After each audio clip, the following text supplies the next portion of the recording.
Good evening, Timberline Baptist Church. Brother Chad Inman here with you, missionary to Thailand. It's great to have the opportunity to give you a challenge tonight, give you a little bit of an update.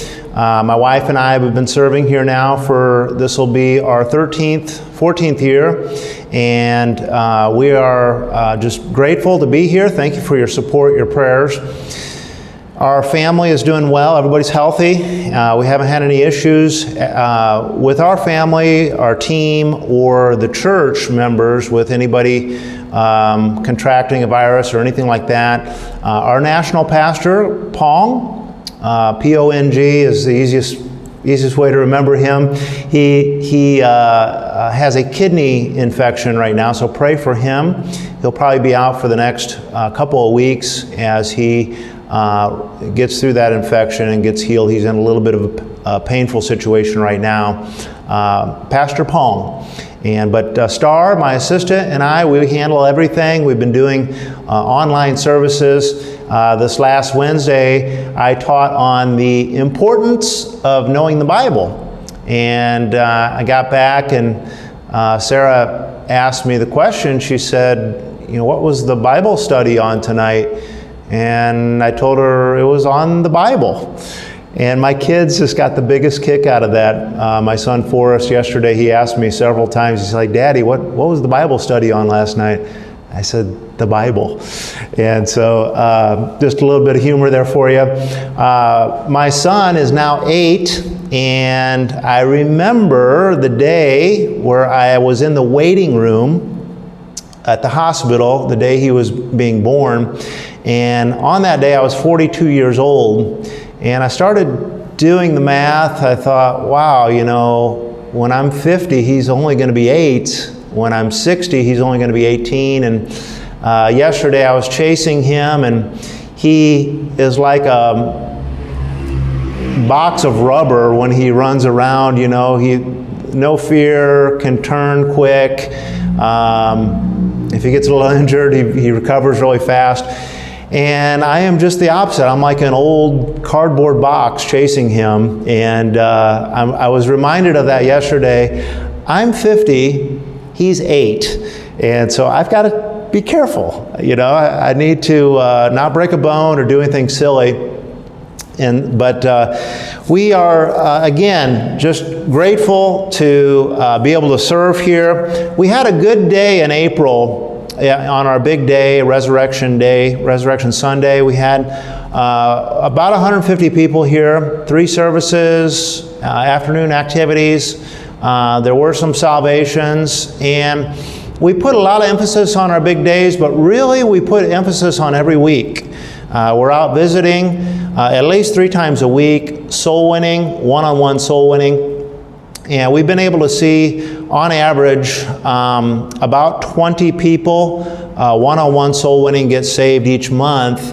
And that's been with some lockdown situations. I don't want to call it lockdown, but just online only with the church, and at times limited in our visitation. We had a pineapple processing factory just about 3 miles from here, where the workers, there's about 300, 400 workers there, and over 100 of them came down with or were diagnosed. And so it was kind of an emergency situation. Some of them lived pretty close to here. And one of the things that I noticed, the government here, when somebody is diagnosed with the virus, they come out with a timeline. And basically that person tells the government every place that they've been, so they can go back and do cleaning. Like if they were at a 7-Eleven or a restaurant, they'll go back and clean those areas.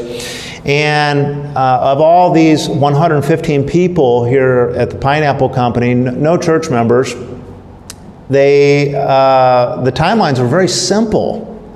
They would go to work and they go home. Then they go to work and go home. And so they didn't have to do a lot of typing out of timelines, and they didn't have to go back and clean things. And I started thinking about that. Our church members are much the same way. They live very simple lives. And they'll come to church on Sundays, usually sometimes up to an hour early. And when we opened this church as a full-time church last year, we on purpose had 2 morning services because our room here is smaller. And we thought, well, if we have 2 services and 2 preaching times, that some people can come to the first service and then another round of people can come to the second service, and we'd be able to make sure that everybody were able to get at least one sermon in the morning for Sunday. But what we found was people would stay for both, especially if there was room. If there was room for the second service, they would stay for both. And so I was challenged personally by those 2 situations. Number one, the timelines of the people of the Pineapple Company, and then also the fact that people here lead such a simple life, not a lot of complexity in their world, and when they're offered the chance to go to 2 services, they go. They go to 2 services. And so that is my challenge for you tonight. My challenge is, if God was looking down on your timeline, and let's call it a spiritual timeline, what would He see you doing? And how would that timeline look? And would it be the kind of spiritual timeline that if Pastor Mason had 2 morning service times, would you want to go to both of them? And if your answer is, well, I'll at least go to one, that's good. But what if God asked you to do something else in the church, something in addition to what you're doing right now, or something else for a church member? Would your heart and your timeline, your history, give a picture of, yes, I would want to do that? And so that's my challenge for you. And I've just got a couple points on that to help you with that. Number one, if you want to have a good spiritual timeline, you need to have a good schedule. And schedule is vital. It's vital where you work. Many of you work jobs, and schedule's everything. If you want to get better at your job, you have to schedule it. If you want to make a good impression, you need to be there early.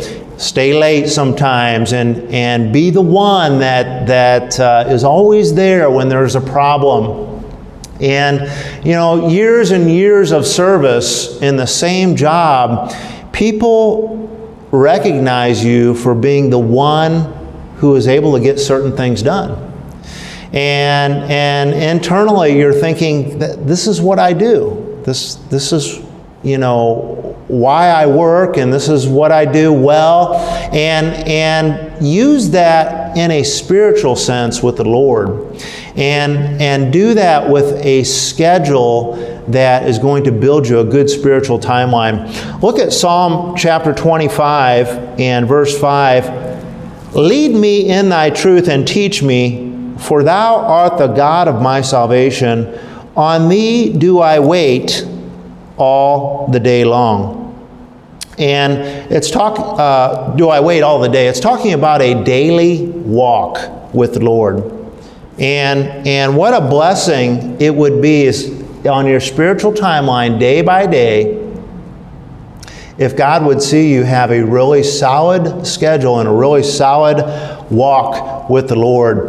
That word wait is a interesting study, because we just think it's all about time, just waiting on the Lord and having patience. That definitely is part of that word, but there's also an element of service that comes with waiting on the Lord. You're waiting on the Lord because you've done the preparation for Him to instruct you in His will. And that comes with a schedule. It's not going to happen by accident. It's going to happen by you putting forth the effort the same way that you would in your job at work. And establishing a reputation with the Lord where He's looking down. He said, I can count on Him. It's what He does. It's a part of him now because he has built such a regimen for that. And so wait on the Lord, an element of service, of preparation, and an element of time or patience and waiting for God to instruct you as you serve him and as you prepare to wait on him. And so, number one, schedule. Number two, and this is an important one, you want to seek the Lord or even build that schedule with a sense of excitement and joy. And that's not automatic either. Look at Psalm 119 and verse 60. I made haste and delayed not to keep thy commandments. And that word haste means eager, with excitement and joy. And David, he not just wanted to come to the Lord, but he wanted to come with that excitement and that enjoyment of knowing that he was doing the right thing and following the will of God. And if you're struggling with that, as we all have at different points in our Christian life, one of the biggest hindrances to have experiencing that or looking forward to that with that eagerness is sin. Sin will prevent you or block you from having that eagerness to schedule and spend time with God. And we learn that sin, there's three culprits in sin. And this is not new. You know this already, but the lust of the flesh, the lust of the eyes, the pride of life. And those are the three areas that are going to trip you up and keep you from having that eagerness for God. Lust is the desire for the forbidden. And of course, flesh is that animal-like nature, that jungle nature where, there's no moral withholding there. And so you have the lust of the flesh, the lust for that, the forbidden of that animal-like nature. You have the lust of the eyes, that is the inability to control where your eyes are going, whether it's in person or on a screen. And then the pride of life, and that is where you think you're the one that's doing it all. And that's a dangerous sin, a dangerous place to be in. And so the solution, of course, is to go to God and confess these sins. Ask yourself, which area am I violating? And ask God to forgive you.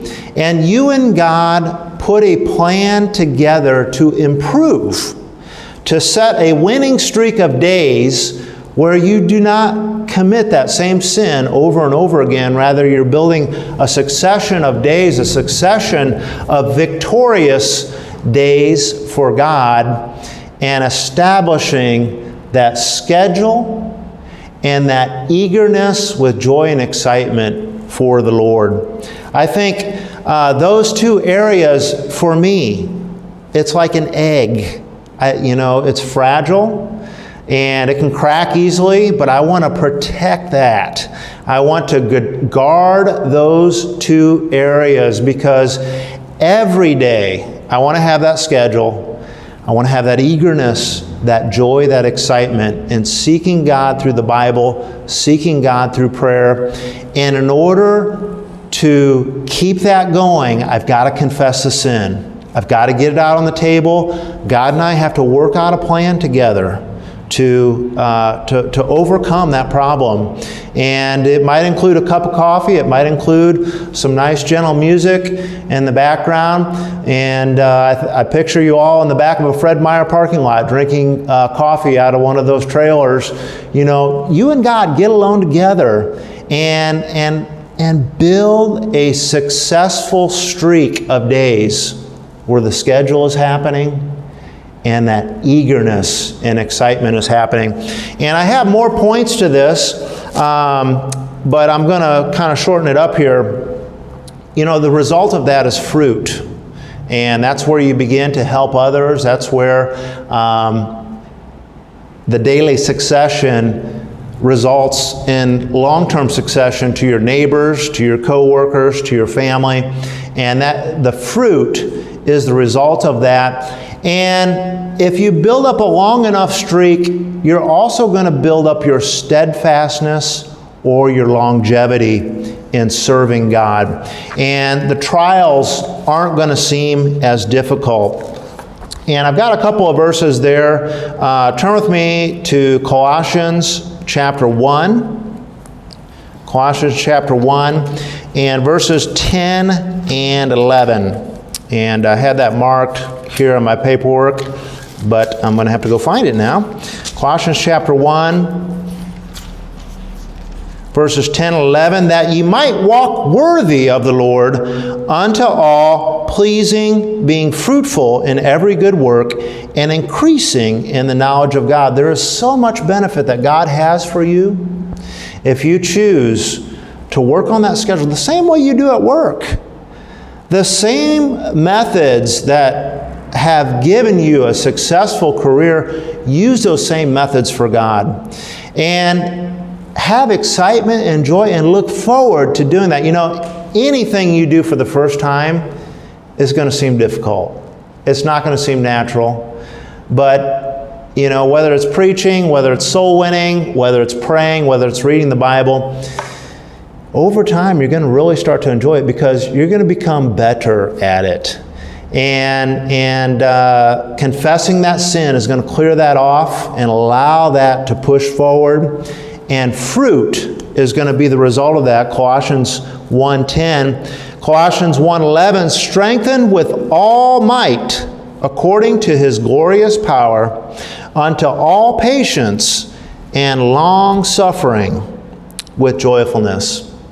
You know, that's a very content, happy, joyful place to be when you're doing this time after time and the trials come. And you can have joy in those trials, and you can have long suffering in those trials. And, you know, we're in a little bit of a valley right now. The church has been online now for about the last 6 weeks. But I take comfort in these verses and in these truths. And this is something that I will fight for. I have to fight to keep this and to keep it strong. My family needs it. My church needs it. My people that I work with need it. And so that's my challenge for you. And by doing this, you're going to build that timeline where God's going to look down and say, man, I like where this guy's going. I like where this young lady is going.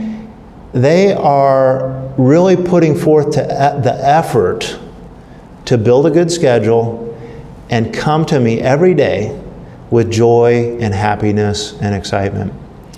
Timberline Baptist Church, I can't thank you enough for the blessings that you give our family, our team, and our churches here. The church, I believe, is going to grow even stronger than it has up to this point. We started in June of last year. It's neat to see because on the Thailand team now we have, well, this is church number 4, but church number 3 is about a half hour from here. Before, when we just had church number 3, we were averaging about 120, 130 people in attendance. Well, since we started church number 4, we're over 200 now. And we have a lot of young men that we're training here, discipling, either through the 10 materials or the foundations of our faith materials. And the opportunity is great here to start more churches. Please pray for us with that, and pray that God would move in the hearts of people here to eventually step out in some of these other communities and start churches. But we thank you so much. Thank you, Pastor Mason. Thank you, Brother Pat, for asking me. And of course, we're praying for your wife. You all are a blessing. God bless you. Good night.